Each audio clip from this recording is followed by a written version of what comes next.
The evening air was cool as Tom Walker made his way down the quiet street. At 45, his steps were still steady and purposeful, a habit from his 20 years of military service. The neighborhood had changed since he'd been away. New shops had opened, and the old park where he used to play as a kid had been renovated, but the familiar feeling of home remained. Tom had returned to his hometown just 3 weeks ago. After serving 4 tours in Afghanistan and another 2 in Iraq, he had finally decided it was time to hang up his uniform. The transition to civilian life wasn't easy. The noise of the city sometimes triggered memories he'd rather forget, and sleeping through the night was still a challenge. But Tom was determined to make it work. He had purchased a small house on the east side of town and was slowly fixing it up, finding peace in the repetitive work of sanding floors and painting walls. This evening, Tom had decided to walk to the corner store for some groceries. His refrigerator was nearly empty, and the forecast predicted rain for the next few days. Better to stock up now than to be caught unprepared, another habit from his military days. The corner store was owned by an elderly couple, the Patels, who had been there for as long as Tom could remember.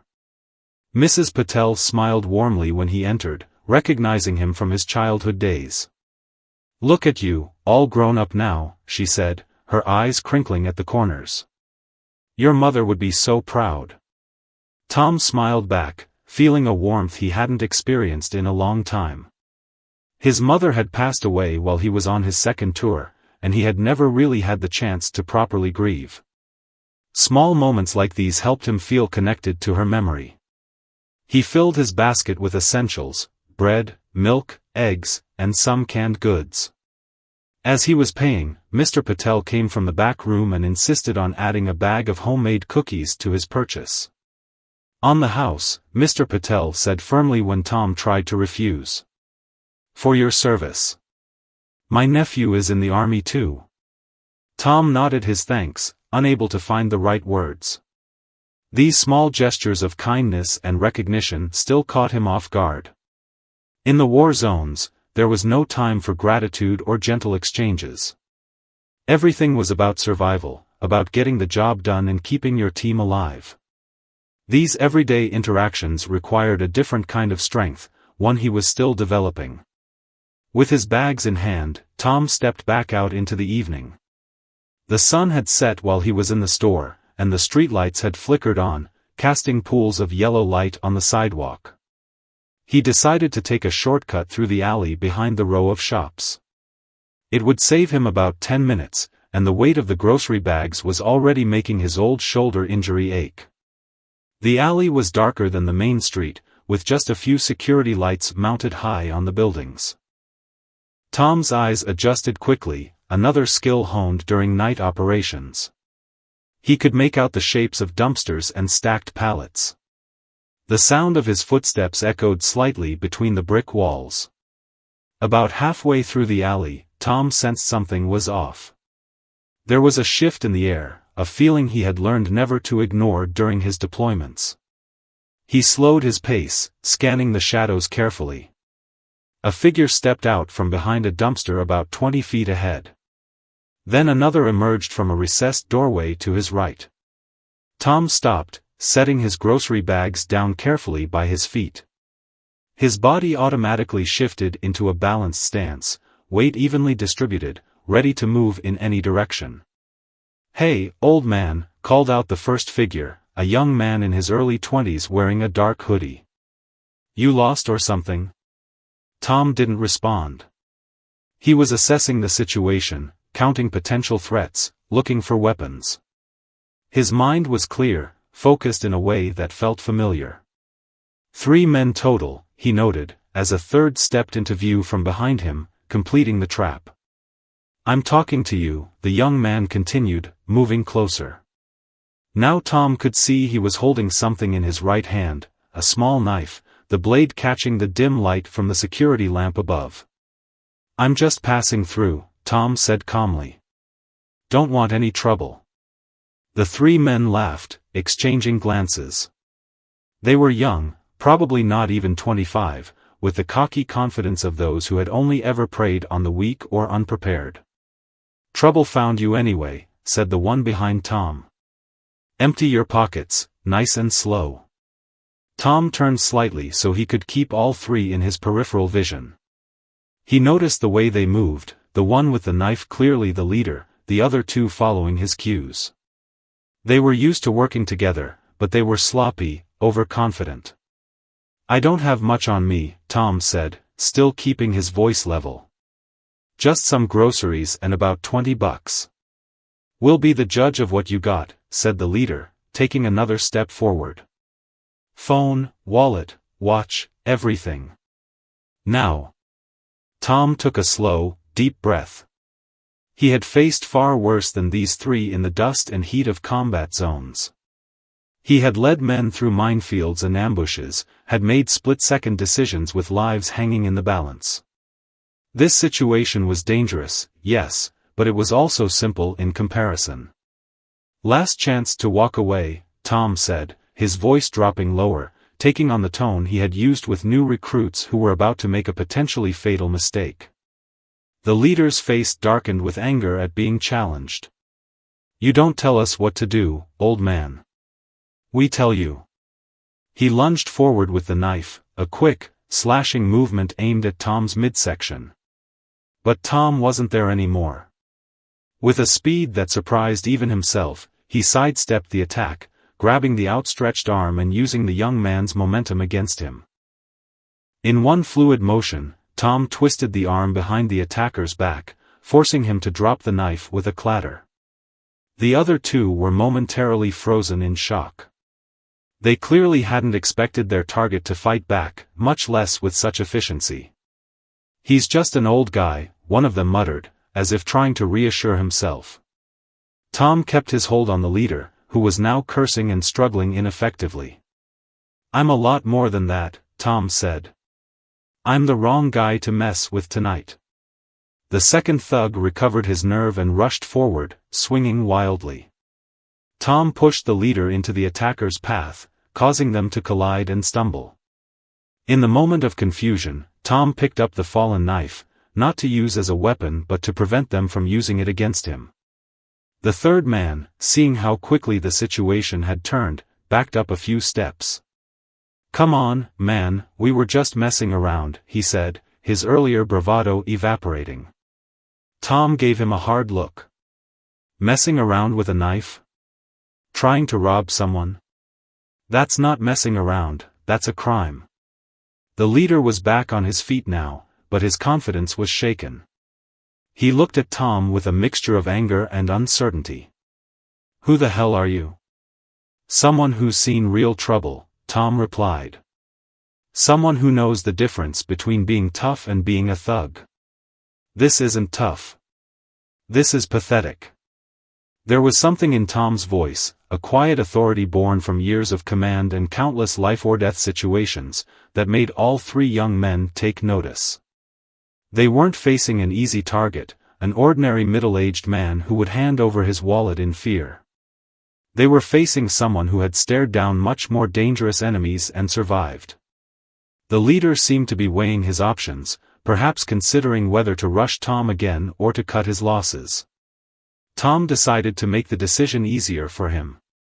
"Police station is 2 blocks that way," Tom said, nodding in the direction. "We can all walk there together, or you can leave now and rethink your life choices. But I'm keeping the knife." For a tense moment, it could have gone either way. The leader's pride was hurt, and pride could make people do stupid things. Tom had seen that play out too many times in too many places. But self-preservation won out, and the young man backed away. "This isn't over," he muttered, trying to save face.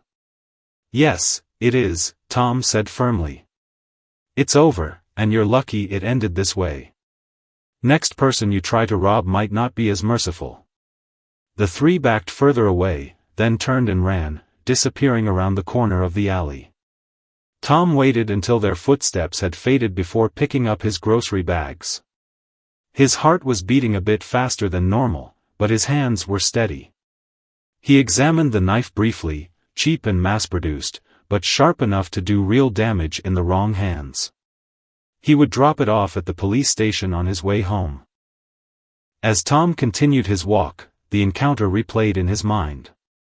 It had been over a year since he'd had to use his combat training, and part of him was surprised at how automatically it had all come back: the situational awareness, the calm assessment, the decisive action. He reached his small house and unlocked the door, setting the groceries on the kitchen counter. The encounter in the alley had stirred up memories of his time in service, memories that would probably make sleep even more elusive tonight. But there was also a strange sense of purpose that he hadn't felt since returning to civilian life. Those young men had chosen the wrong target tonight, but they were also on the wrong path. Tom wondered what had led them to that alley, to believe that threatening strangers with knives was their best option. As he put away his groceries, a thought began to form: perhaps his experience, both in war and in peace, could be useful here in his hometown in ways he hadn't considered before. The next morning, Tom woke up earlier than usual. Despite his concerns, he had slept surprisingly well. There was something about facing a threat and handling it effectively that had quieted his mind, at least temporarily. He made himself a strong cup of coffee and sat at his small kitchen table, looking out at the backyard that still needed attention. As promised, he had stopped by the police station on his way home last night to turn in the knife. The officer at the desk, a woman named Officer Chen, had taken his statement with interest. "We've had reports of similar incidents in that area," she had told him, examining the knife. "3 young men targeting people walking alone. You're the first one who's fought back." Tom had described the 3 as best he could, and Officer Chen had seemed genuinely appreciative of the information. "Most people are too shaken up to remember details," she had said. "Your description might help us identify them." Now, sipping his coffee, Tom thought about those young men again. They weren't hardened criminals, at least not yet. They were amateurs, dangerous only because of their desperation and the knife. He wondered what had led them to that alley. Tom's phone rang, interrupting his thoughts. It was Ray Wilson, an old friend from high school who had reached out when he heard Tom was back in town. Ray worked at the local community center now. "Tom. Glad I caught you," Ray's voice came through the speaker. "I was serious about that offer. We could really use someone like you at the center." After reconnecting last week, Ray had suggested Tom might want to volunteer at the community center, working with local kids. Tom had been non-committal at the time, unsure if he was ready for that kind of responsibility. "I've been thinking about it," Tom said, surprising himself with the words. "After what happened last night, maybe it's not such a bad idea." "What happened last night?" Ray asked, concern evident in his voice. Tom gave him a brief account of the attempted robbery. Ray whistled low. "Those might be some of the kids we're trying to reach," Ray said. "Before they end up in jail or worse." "You all right?" "I'm fine," Tom assured him. They weren't prepared for someone who could fight back. There was a pause, then Ray spoke again. "This is exactly why we need you, Tom. These kids need someone who understands discipline, consequences. Someone who's seen the real world." Tom looked around his half-unpacked living room, at the boxes still waiting to be opened. What was he waiting for? A perfect moment to start living again? "When do you need me?" he asked. "Can you come by this afternoon? Around 4? We've got a group that meets then. Just to observe at first, see if it's something you'd want to do regularly." Tom agreed, and after hanging up, he felt a sense of purpose that had been missing since his discharge. He finished his coffee and headed out to the hardware store. If he was going to start engaging with the community, he needed to finish making his house a home first. The afternoon came quickly. Tom parked his truck in front of the community center, a large brick building that had once been a school. It had been renovated in recent years, with bright murals covering what used to be plain walls. Ray met him at the entrance, grinning broadly.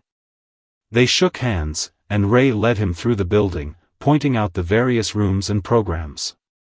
There was a computer lab, an art room, a small gym, and several classroom spaces. We try to give the kids options, Ray explained. Not everyone connects with the same activities. They stopped at a room where about a dozen teenagers were gathered. Some were playing chess, others were working on homework, and a small group was huddled around a table in the corner, engaged in what looked like a heated debate. "This is our afternoon drop-in program," Ray said. "Kids come after school, get help with homework, have some structured activities. It keeps them off the streets for a few hours." Tom observed the room carefully.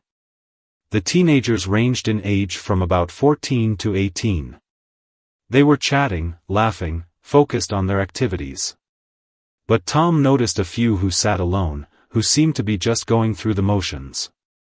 Ray introduced Tom to the other volunteers, then suggested he just walk around and get a feel for the place. "No pressure, just observe today," Ray reminded him. Tom nodded and began to make his way around the room. He stopped at a chess game between two boys who seemed deeply focused on their next moves. They barely noticed him watching. Moving on, he approached the debate table. As he got closer, he could hear they were arguing about a local issue, whether the abandoned factory at the edge of town should be demolished or renovated into apartments. One boy, tall and thin with intense eyes, was making passionate points about affordable housing. "People need places to live they can actually pay for," he insisted. "Not everyone has parents with money." Tom listened, impressed by the teenager's articulation and conviction. When the boy looked up and noticed Tom, he faltered for a moment. "Don't stop on my account," Tom said. "You were making good points." The boy eyed him suspiciously. "You new here?" "First day," Tom admitted. "Just observing." "Another do-gooder?" There was challenge in the question. "Just trying to figure out where I fit," Tom said honestly. Something in his tone made the boy look at him more carefully. "You military?" Tom nodded. 20 years. "My uncle was in the Marines," the boy said, his hostility fading slightly. He didn't talk about it much. "Most of us don't," Tom replied. The conversation might have continued, but a commotion at the door drew everyone's attention. A new arrival had entered the room, and the atmosphere immediately tensed. Tom turned to look and felt a jolt of recognition. It was one of the young men from the alley. Not the leader, but one of the others. The boy didn't notice Tom at first, too busy greeting friends with elaborate handshakes. But then their eyes met across the room, and the boy froze. For a long moment, they stared at each other. Tom saw fear flash across the young man's face, quickly replaced by defiance. Then the boy turned and bolted, disappearing out the door before anyone could react. Ray appeared at Tom's side. "What was that about?" "You know Michael?" "We've met," Tom said grimly. "Last night, in fact. He was one of the three who tried to rob me." Ray's expression grew serious. "Are you sure?" "Positive," Tom confirmed. "I'm good with faces. Military necessity." Ray ran a hand through his hair, looking troubled. "Michael's been coming here for about 6 months. He's had a rough time, father in prison, mother working 2 jobs. We thought he was making progress." Tom looked at the door where the boy had disappeared. "Maybe he is. He looked scared when he saw me. That's actually a good sign." "How so?" Ray asked. "It means he has a conscience," Tom explained. "And now he knows there are consequences, that the world is smaller than he thought." Ray considered this, then nodded slowly. "What do you want to do about it?" Tom thought for a moment. His first instinct was to report the boy, Michael, to Officer Chen. But something made him hesitate. The fear in the boy's eyes, the fact that he was here at the community center at all, suggested there might be another way. "I think I'd like to come back tomorrow," Tom said finally. See if Michael returns. Ray looked surprised, then pleased. So you're in? Tom nodded, feeling the weight of the decision. I'm in. For now, at least. Let's see what happens. As they walked back through the center, Tom found himself thinking about battlefields far away and the one he'd just stepped onto here at home. Different stakes, different rules, but still a fight worth taking on. The following day, Tom arrived at the community center early. He wanted to get a better feel for the place before the teenagers arrived. Ray met him at the entrance, coffee in hand. Wasn't sure you'd come back, Ray admitted, handing Tom a cup. Said I would, Tom replied simply, accepting the coffee. In the military, your word was everything. If you said you'd do something, you did it, no matter how difficult. Ray showed Tom around more thoroughly this time, introducing him to the full-time staff and explaining the center's various programs.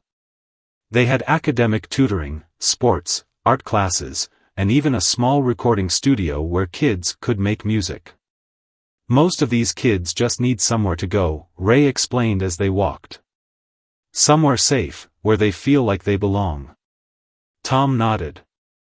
He understood the need for belonging better than most. The military had given him that, a place where he fit, where his strengths were valued.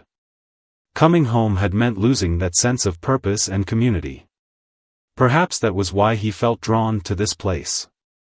By late afternoon, teenagers began trickling in.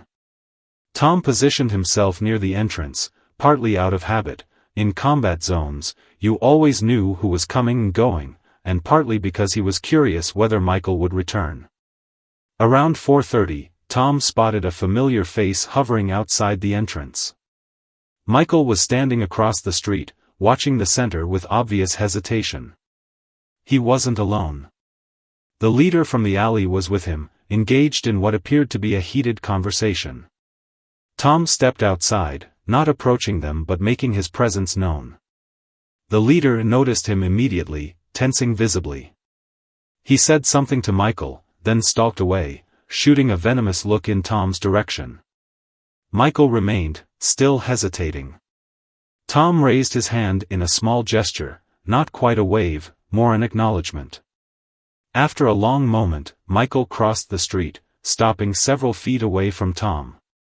You gonna call the cops on me? He asked, his voice trying for defiance but landing closer to fear. Already gave my statement, Tom said. Didn't mention names because I didn't know them then. Michael studied him suspiciously. So why are you here? Ray asked for help, Tom replied honestly. Just happened to be the same day you showed up. A tense silence stretched between them. Tom didn't rush to fill it. He'd learned in war zones that silence often revealed more than words. That was Pete with me, Michael finally said. He's mad I'm even talking to you. Says we should stay away from here now. Tom nodded. Pete was the one with the knife. Michael looked down. Yeah. Why'd you do it? Tom asked. The question wasn't accusatory, just straightforward. Michael shrugged, a gesture that seemed too large for his thin frame. Need money. Pete said it was easy. He paused, then added grudgingly, it wasn't easy with you. Despite the seriousness of the situation, Tom felt the corner of his mouth twitch. No, it wasn't. How'd you do that? Michael asked suddenly. There were 3 of us, and you just. He made a vague gesture with his hands. Training, Tom said. An experience. I've been in worse situations. Michael seemed to absorb this. Military, right? Ray said. Tom nodded. My brother wanted to join up, Michael said. Mom wouldn't sign the papers. Said she didn't want him coming home in a box. It's a valid concern, Tom acknowledged. He had lost friends that way. Had nearly come home that way himself a couple of times. Another silence fell between them. Inside the center, Tom could hear laughter and the sound of a basketball bouncing on the gym floor. "You coming in?" Tom asked finally. Michael looked past him to the doorway, then back at the street where Pete had disappeared. He seemed torn between two worlds. "Won't be trouble if you do," Tom added. "Not from me, anyway." Something in Michael's expression shifted. It wasn't trust, not yet, but perhaps the recognition that Tom wasn't what he'd expected. "Maybe," Michael said, which wasn't a yes but wasn't a no either. "Gotta think about it." Tom understood. Every significant choice had consequences, ripple effects that changed the shape of your life. He'd made enough of them to know. "Centers open every day," Tom said. "I'll be here tomorrow too." Michael nodded, then turned and walked away, not in the direction Pete had gone but down a different street. Tom watched him go, thinking about choices and second chances. When he went back inside, Ray was waiting with a questioning look. "Making friends already?" Ray asked, only half joking. "Not exactly," Tom replied. "But it's a start." That evening, as Tom drove home, he reflected on the day's events. The community center wasn't a battlefield, but in some ways, the stakes felt just as high. These kids were at a crossroads, and which direction they turned could determine the course of their lives. Tom had seen enough death and destruction during his deployments. Maybe now it was time to help build something. Something that might prevent more young men like Michael from ending up in alleys with knives, making the kind of mistakes that couldn't be undone. As he pulled into his driveway, Tom realized he felt more at peace than he had in months. Not because the nightmares would stop or because the transition to civilian life would suddenly become easy, but because for the first time since coming home, he could see a way forward. A week passed, and Tom fell into a routine. Mornings were spent working on his house, afternoons at the community center. Michael hadn't returned, and Tom found himself wondering about the boy more often than he expected. On Thursday afternoon, Tom was helping a group of teenagers set up a small vegetable garden in the center's back lot. Ray had suggested the project, saying it would give the kids a sense of responsibility and accomplishment. "Plants don't judge you," Ray had explained. "They just respond to care." Tom was showing a 14-year-old girl named Zoe how to properly place tomato seedlings when Ray appeared at his side. "Got a minute?" Ray asked quietly. Tom nodded, handing Zoe the trowel. "Remember, not too deep, just to where the stem starts to thicken." Zoe nodded seriously, focused on her task. Tom followed Ray to the side of the building. "Michael's in my office," Ray said without preamble. "Showed up about 10 minutes ago. Looks like he's been in a fight." Tom felt something tighten in his chest. "Bad?" "Split lip, black eye forming." "Nothing that won't heal," Ray said. "But he asked for you specifically." Tom was surprised. He and Michael had spoken only that one time outside the center. "Did he say why?" Ray shook his head. "Just that he needed to talk to you. Said it was important." Tom wiped his hands on his jeans, brushing off garden soil. "All right, I'm coming." In Ray's small office, Michael was sitting in a chair, staring at the floor. He looked up when Tom entered, and Ray was right, the beginnings of a serious black eye were visible, along with a cut on his lower lip. "I'll give you guys some privacy," Ray said, closing the door as he left. Tom took the seat across from Michael, not speaking, waiting for the young man to break the silence. "Pete found out I came here to talk to you," Michael finally said, his voice low. "Said I was a traitor." Tom nodded. "This his handiwork?" He gestured to Michael's face. "Him and Darnell." Michael touched his swollen lip gingerly. "Said they'd do worse if I came back here." "But you came anyway," Tom observed. Michael met his eyes. "They're planning to rob the convenience store on Maple. The one run by the old couple. Tonight." Tom felt a cold surge of anger. The Patel's store. The couple who had given him free cookies and asked about his service. Pete has a real gun now, Michael continued. Not just a knife. Says the old man won't fight back if we show it. Why are you telling me this? Tom asked, though he already suspected the answer. Michael looked away. They're nice people. Give kids free stuff sometimes when they don't have enough money. And... He hesitated. Pete's getting crazy. Talking about how he won't just threaten next time. Says he needs to prove himself after what happened with you. The implication was clear. This wasn't just about robbery anymore. It was about revenge, about wounded pride. And that made it far more dangerous. Have you told the police? Tom asked. Michael's head snapped up, fear evident in his eyes. I can't.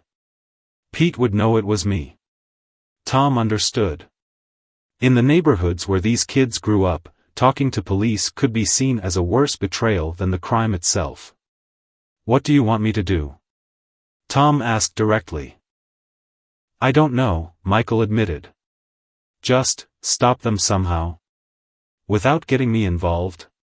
Tom considered the options. He could call Officer Chen, but without evidence, there wasn't much the police could do before a crime occurred. And Michael was right, if Pete suspected he'd been reported, he might go after Michael. When is this supposed to happen? Tom asked. Tonight. Around 11, when the store's about to close. Pete says there'll be more cash then. Tom nodded. All right. I'll handle it. Relief washed over Michael's face, followed quickly by concern. What are you going to do? Better you don't know the details, Tom said. Then, seeing the boy's anxiety, he added, but I won't hurt anyone who doesn't force my hand. And I won't mention your name. Michael nodded slowly. They're not bad guys, you know. Not really. Just, messed up. I know, Tom said, and he did. He'd seen it before, young men caught in cycles of poverty and violence, making choices that seemed inevitable from where they stood. But they're still responsible for their actions. Just like you are for yours. Michael looked down at his hands. Yeah. I get that now. Tom stood. You should stay here until closing time. Tell Ray you're helping with the garden project. And after? Michael asked. After, you go home, Tom said firmly.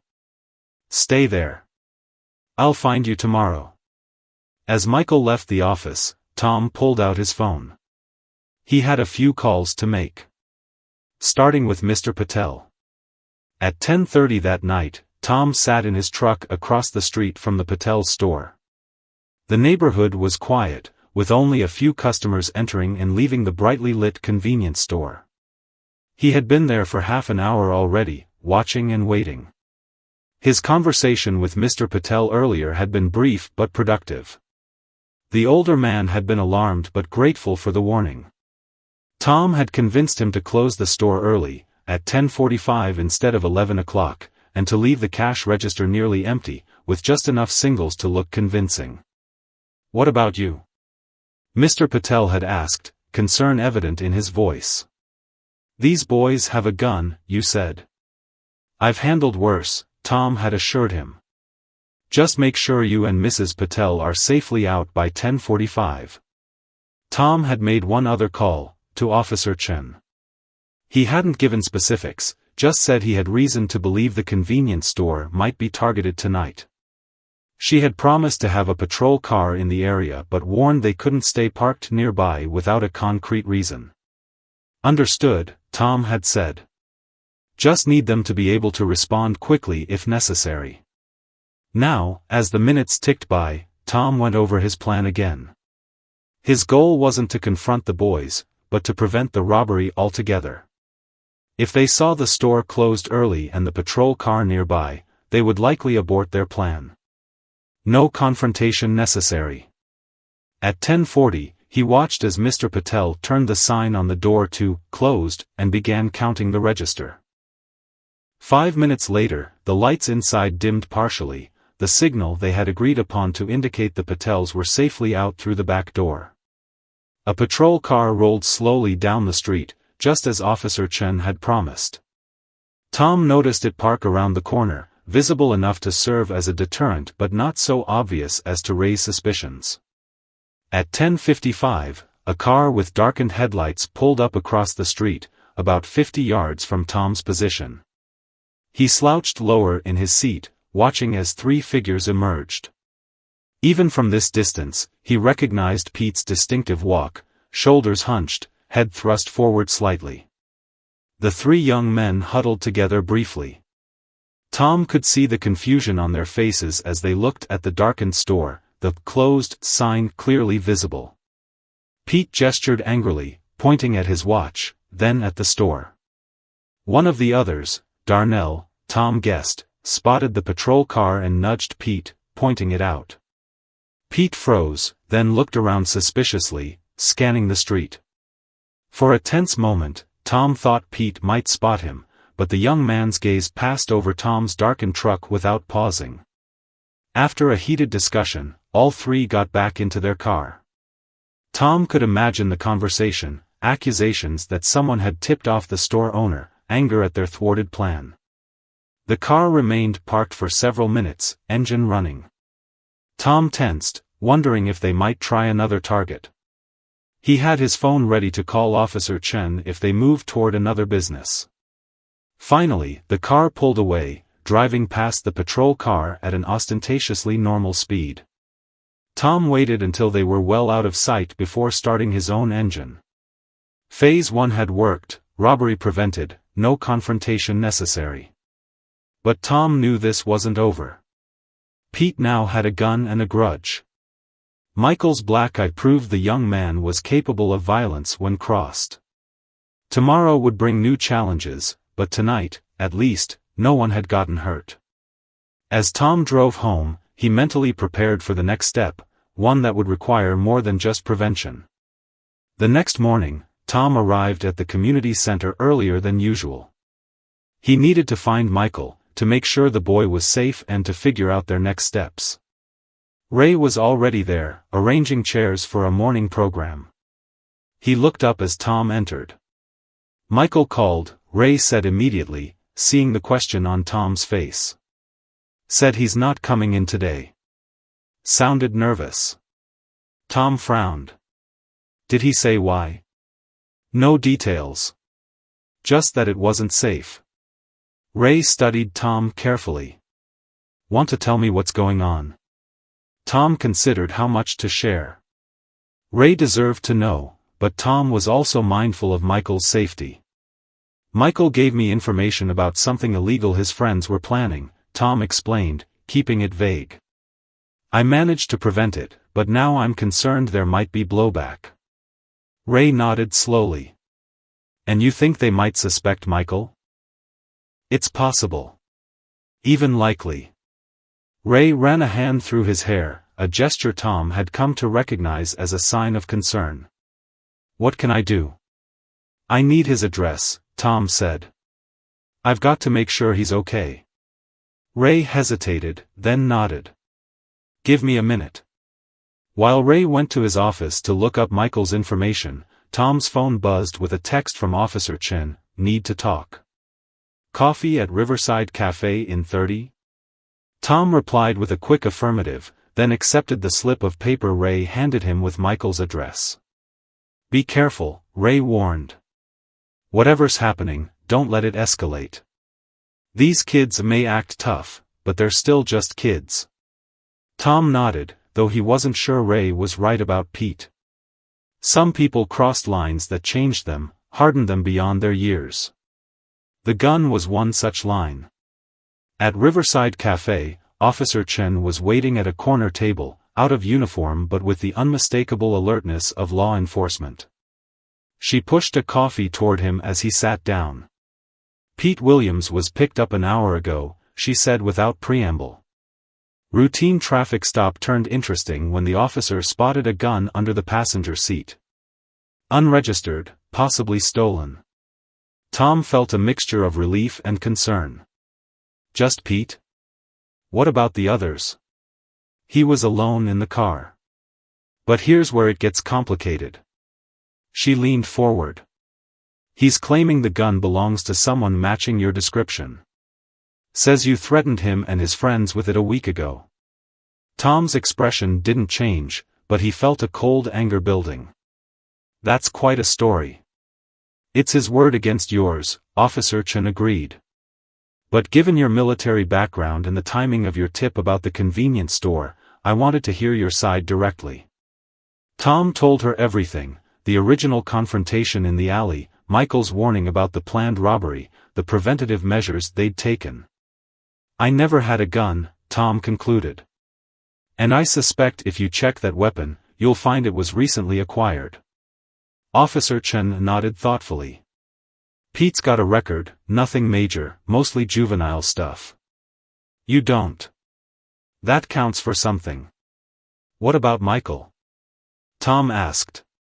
If Pete suspects he talked. That's my concern too, Officer Chen admitted. Especially if Pete makes bail. Tom checked the time. I need to find Michael. Make sure he's safe. Officer Chen stood. I'll see what I can do to keep Pete in custody for a while. Weapons charge should help. But Tom, she fixed him with a serious look, don't try to handle this alone if there's real danger. Call me. Tom nodded, though they both knew he was accustomed to handling dangerous situations himself. As he left the cafe, he couldn't shake the feeling that the situation was escalating beyond what he had anticipated. Finding Michael had become urgent, not just to ensure his safety but to figure out how deep this problem went. Pete had escalated from robbery to false accusations. What would come next? Michael's apartment building was in the eastern part of town, a 3-story structure with peeling paint and a broken security door. Tom knocked on apartment 2C, alert for any sounds inside. Nothing. After trying twice more, he was about to leave when the door across the hall opened. An elderly woman peered out cautiously. Looking for the tailor boy? She asked. Tom nodded. Michael. Do you know where he might be? She studied him suspiciously. You police? No, ma'am. I work at the community center. I'm concerned about him. Something in Tom's tone must have convinced her because her expression softened slightly. Haven't seen him since yesterday afternoon. He came home with his face all bruised up, then left again about an hour later with a backpack. His mother's on a double shift at the hospital. Won't be home till tonight. Tom thanked her and headed back to his truck, thinking. If Michael had packed a bag, he was hiding somewhere he considered safe. But where? On impulse, Tom drove to the community center.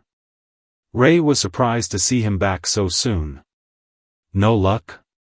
Ray asked. He wasn't home. Neighbor said he left with a backpack yesterday. Tom glanced around the center. Any chance he might have come here after hours? Found a way in? Ray shook his head. Alarm would have triggered. But. He paused, thinking. There's the old maintenance shed behind the garden. Kids used to sneak in there sometimes before we started locking it. Michael helped me organize it last month, so he knows the space. Tom nodded. Worth checking. The shed was a small wooden structure at the far end of the garden, partially hidden by overgrown bushes. As they approached, Tom noticed something, fresh footprints in the soft soil near the door, too small to be an adult's. The padlock on the door appeared secured, but when Tom examined it closely, he saw it had been closed but not actually locked. He slid it off carefully and eased the door open. Inside, the shed was dim and cluttered with gardening tools. At first glance, it appeared empty of people. But Tom's experienced eyes caught the slight movement behind a stack of plastic chairs. "Michael," he called softly. "It's Tom." "And Ray."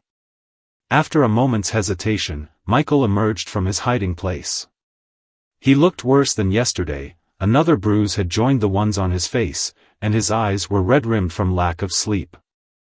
"How'd you find me?" he asked, his voice hoarse. "Process of elimination," Tom replied simply. "Are you okay?" Michael gave a bitter laugh. "Pete got arrested. Darnell thinks I set him up. He came looking for me last night." "You've been here since then?" Ray asked, concerned. Michael nodded. "Didn't know where else to go." Tom exchanged a look with Ray. "We need to get you somewhere safer. And then we need to talk about what happens next." "What do you mean?" Michael asked warily. "I mean," Tom said, "that it's time to stop running and start solving this for good." 3 days later, Tom sat in Officer Chen's office, Michael beside him. The boy looked better, his bruises were fading, and some of the fear had left his eyes. "So it's official," Officer Chen said, closing a folder on her desk. "Pete's being charged with possession of an unregistered firearm and attempted robbery, based on your statement, Michael." Michael nodded, his hands fidgeting in his lap. It hadn't been an easy decision, but after a long talk with Tom and his mother, he had agreed to tell the police everything: the robbery plans, Pete's gun, the threats. "What about the accusations against Tom?" Michael asked. "Dismissed," Officer Chen said firmly. "Pete's story fell apart pretty quickly once we had your testimony and the Patel statement." Tom remained quiet, letting Michael handle this part. The past few days had been transformative for the boy. After bringing him to the police station, Tom had helped him reconnect with his mother, a tired-looking woman who worked double shifts as a hospital aide. Together, they had explained the situation to her, and Tom had promised to help Michael through whatever came next. "What about Darnell?" Michael asked. "We picked him up this morning," Officer Chen said. "He's facing lesser charges, but he won't be bothering you." Relief washed over Michael's face. Tom placed a hand briefly on the boy's shoulder. "So what now?" Michael asked, looking between Tom and Officer Chen.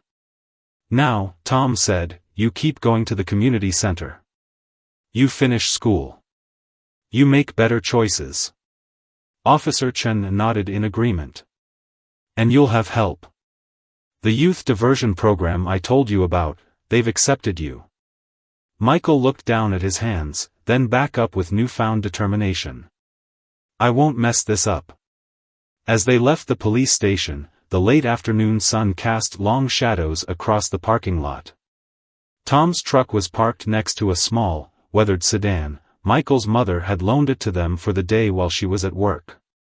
"You really think I can change?" Michael asked suddenly, stopping beside the car. "For real?" Tom looked at the young man thoughtfully. In just a week, he had seen Michael transform from a scared kid running with the wrong crowd to someone willing to stand up and take responsibility, even at personal risk.